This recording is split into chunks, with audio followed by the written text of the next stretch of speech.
विद्यार्थी अपनी ससुराल जा रहा था, मित्र से मिलने गया। मित्र ने कहा कहाँ आज बड़े तैयार दिखाई दे रहा। उसने कहा ससुराल जा रहे हैं, तुम भी चलो। मित्र बोला ये कोई ले जाने का ढंग है, पहले से बताते तो हम भी अपने कपड़े आदि पहनकर तैयार रहते। मित्र बोला कपड़ों में क्या हमारी पहन लेना, देत लेत मन संग न धरी, मित्रता में क्या हमारे पहन लेना, ठीक है। मित्र ने अपने कपड़े दे दिए, उसने पहन लिए, दोनों मिलकर ससुराल गए। अब वहां लोगों ने बड़ा स्वागत सत्कार किया। पड़ोस में बैठने के लिए गए तो एक ने पूछा बहुत दिन बाद आए, आपकी बड़ी प्रतीक्षा हो रही थी, आपके आने से बड़ा अच्छा लगा, लेकिन ये आपके साथ कौन है। अब उन्होंने परिचय देना शुरू, हमारे मित्र हैं, बहुत अच्छे आदमी हैं। बोले कहाँ जा रहा, हमने कहा ससुराल। हमने कहा तुम भी चलो। बोले कपड़े नहीं है, तो कपड़े भी हमारे ही पहने हैं। मित्र बहुत अच्छे। अब मित्र को बड़ा बुरा लगा। एकांत पाकर मित्र ने कहा मैं तो जा रहा हूं, तुम्हारे जैसा हमने आदमी नहीं देखा। लोग हमारे बारे में पूछते कि कपड़ों के बारे में, तुम कपड़ों के बारे में काहे को बताते हो।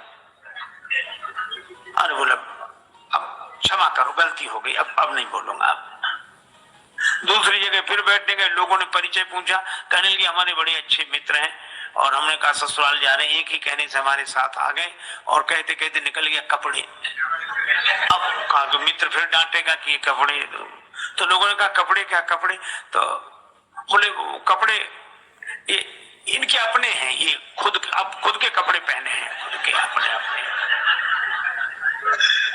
और लोगों ने सोचा कपड़े तो सब खुद के पहनते हैं इसमें। मित्र ने फिर कहा कि अब मैं नहीं रुकूंगा। तूने फिर कपड़ों के बारे में, तो कहा हमने तो तुम्हारे ही बताए। तो बताए क्यों, लोग हमारे बारे में पूछते कि कपड़ों के बारे में। बोला अब मैं कहूंगा ही नहीं, बिल्कुल नहीं कहूंगा। मित्र फिर रुक गया। पर तीसरी जगह बैठने गए, लोगों ने परिचय पूछा कि आप तो बड़े अच्छे हैं, आपके साथ हमारे मित्र हैं, बड़े प्रेमी हैं, एक ही कहने से हमारे साथ आए, और इनकी जितने गुण गाए जाएं सब कम है, लेकिन क्षमा करें हम कपड़ों के बारे में कुछ नहीं कहना चाहते। अब फिर कपड़े, भीतर भरे कपड़े। हम जो चीज खाएंगे डकार में गंध भी तो उसी की आएगी। तो भीतर जो भरा हो वही बाहर दिखेगा। निराकार हूं मैं न साकार हूं, भक्त की भावना से तदाकार हूं। भक्त मुझे जिस दृष्टि से देखता है वो उसी दृष्टि से मैं दिखाई पड़ता हूं। अपने भाव के अनुसार भगवान का दर्शन होता है। सब भगवान को अलग अलग रूपों में देख रहे हैं, अलग अलग भावना से देख रहे हैं। कोई प्रेम से भर रहे हैं, कोई भय से भर रहे हैं। ये भी दे रहा जाए जिस भाव, जिसको जैसी भावना रहे। राम जी से अधिक राम जी के दास की महिमा। मैंने एक संत के मुख से सुना था, एक बार एक दंपति पति पत्नी मेले में गए। अब मेला में उनका मेल बिछुड़ गया। ऐसा भीड़ का रेला, पति एक तरफ पत्नी एक तरफ। अब दोनों एक दूसरे को ढूंढे, तो ऐसे मौके का फायदा उठाने वाले लोग चूकते कहां। राम जी का मंदिर था सामने। पुजारी बोला क्या बात है। बोले बहुत ढूंढ रहे हैं, पत्नी यहीं कहीं खो गई। अरे बोले भगवान से प्रार्थना कर चलो। बड़े संपन्न आदमी थे, पुराने जमाने की बात। एक थाल में लड्डू मंगा कर रख लिए, 500 रुपए रख दिए, और प्रार्थना करने लगे अब तो रघुनाथ कृपा कर दो, घरनी को लगे न बिना घरनी को। अब सामने हनुमान जी का मंदिर था, वो अलग। हनुमान जी के मंदिर के पुजारी ने सोचा कि इतने लड्डू और रुपया सब उधर ही जाएगा, इधर आता तो ठीक रहता। तो वहीं से बैठे बैठे बोला सेठ जी वहां क्यों चले गए, यहाँ आओ। इशारे से बोला यहाँ आओ। सेठ जी थाल लिया वो इते, कर दे ये कृपा जो लला अंजनी को। हनुमान जी के पास ले आओ, काम बन जाएगा। कपिराज से प्रीत विनीत कर दो, फिर से मुख देख सको पत्नी को। सेठ जी बोले कैसी बात करते हो, हनुमान जी तो सेवक हैं, राम जी तो इनके स्वामी हैं, हम सीधे स्वामी के पास पहुंचे, सेवक के पास आने की क्या जरूरत है, राम जी कर सकते हैं सब कुछ। अरे बोले सेवक स्वामी की बात छोड़ो, अपने अपने विभाग की बात है, ये काम उनसे नहीं बनेगा। क्या क्यों नहीं बनेगा, राम जी सब कुछ कर सकते हैं तो मेरी पत्नी को भी खोज सकते हैं। हनुमान जी के मंदिर का पुजारी बोला कि जाने दो, तेरी त्रिया को मिलावे कहा, जो पतो न लगाए सके अपनी को। तुम्हारी पत्नी क्या ढूंढेंगे, उनकी भी खो गई थी तो यही गए थे ढूंढने, और उसने तो अपने मतलब के लिए तर्क दिया पुजारी, पर सेठ जी के मन में बात जम गई। हनुमान जी के मंदिर पर आए, सचमुच उनकी पत्नी भी आ गई वहीं दर्शन के लिए। सबके मुख से निकला कि भाई विनोद में ही सही, पर राम थे अधिक राम कर दासा। हनुमान जी की आज भी पूंछ है, लेकिन ये पूंछ है क्यों? क्योंकि जास हृदय आगार बसई राम सर चाप धर।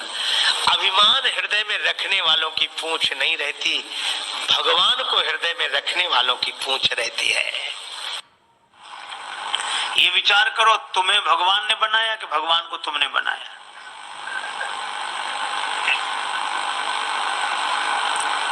वो आदमी सोचने लगा कि हम तो भगवान की पूजा के लिए जा रही, कहां से तर्क करने वाला रास्ते में मिल गया ये।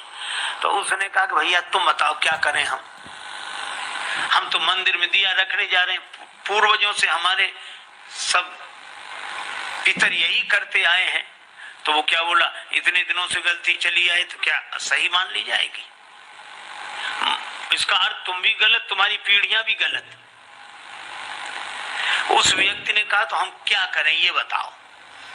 वो बोला विचार करो, ये दिए में ज्योति कहां से आई? अब है विचित्र बात की नहीं, अब दिए में ज्योति कहां से आई? उस व्यक्ति ने सोचा कि अगर हम कह दें कि माचिस की तीली से आई, तो ये पूछेगा कि तीली में कहां से आई, इस कहां का तो अंत ही नहीं।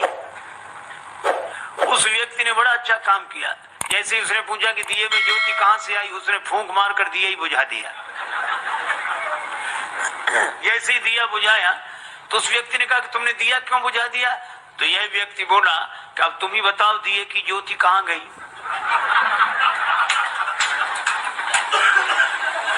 कहां गई? उसने कहा इसका क्या अर्थ? तो इस व्यक्ति ने कहा कि जहां गई वहीं से आई थी।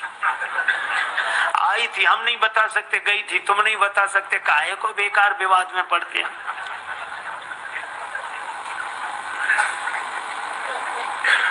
अच्छा, इस तर्क से कुछ हल भी नहीं होता, कुछ हाथ भी नहीं लगता।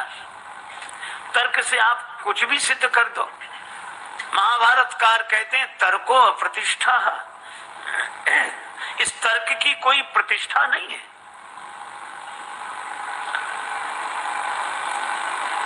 देखो, एक व्यक्ति पढ़कर आया, उसने बहुत विद्या अर्जित की थी,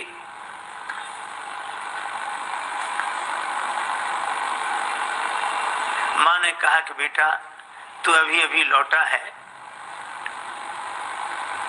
स्वल्पाहार कर ले, 2 लड्डू खा ले। बेटा बोला पहले मेरी विद्या का चमत्कार देखो जो मैंने पढ़ा है। माँ बोली क्या चमत्कार? बेटा बोला असंभव को संभव सिद्ध कर दूं।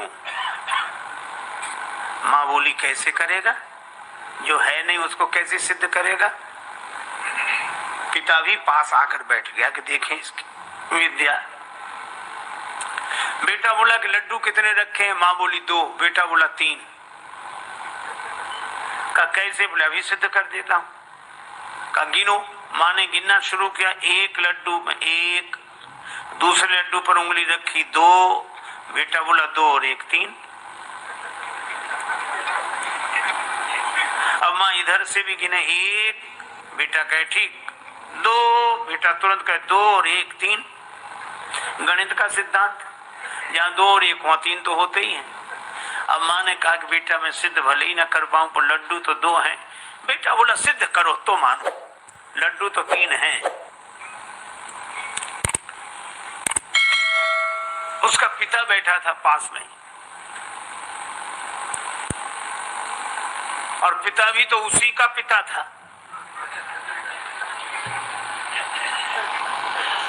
उसने कहा कि बेटा तुम्हारी माँ बिना पढ़ी लिखी है, समझती नहीं है, पर मुझे साफ साफ दिखाई देना है लड्डू 3 है। तुमने जो सिद्ध किया बिल्कुल सही, लड्डू 3 है। अब एक काम करना। कहा क्या?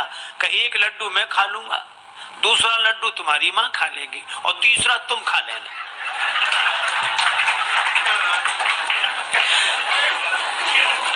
अरे भाई हाथ लगा क्या? इश्क वाले कर गए तय मंजिलें, इश्क वाले कर गए तय मंजिलें, आकिलों के रास्ते दुश्वार थे।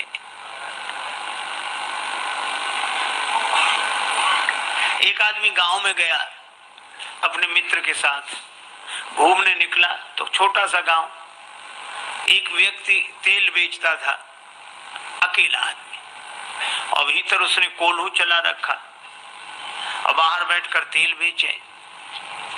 इस व्यक्ति ने देखा कि अकेला आदमी कैसे करता है, तो उसने कहा कि तुम ये बैल को हाँकते नहीं हो और कैसे बिना तुम्हारे चलाए चलता है?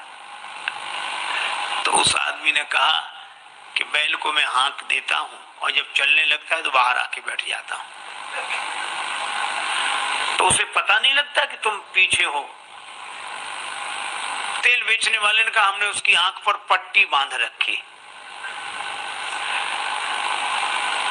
सो तो ठीक है, लेकिन तुम बाहर बैठे हो, बैल अगर चलना बंद कर दे तो तुम्हें कैसे पता लगेगा? तेल बेचने वाला बोला हमने उसके गले में घंटी बांध रखी, चलना बंद होता घंटी बजनी बंद हो जाती, हम फिर जाके हाँक देते हैं। पर वो तार्किक मानने कोई तैयार नहीं। वो कहने लगा कि नहीं ये भी कोई बात नहीं हुई। कहा क्यों? कहा ऐसा भी तो हो सकता है कि बैल एक ही जगह खड़ा खड़ा गर्दन हिलाता रहे, एक ही जगह खड़ा खड़ा गर्दन हिलाता रहे तो भी तो घंटी बजेगी। तेल बेचने वाला हाथ जोड़ के बोला बाबूजी वह बैल है, आपकी तरह तार्किक नहीं है।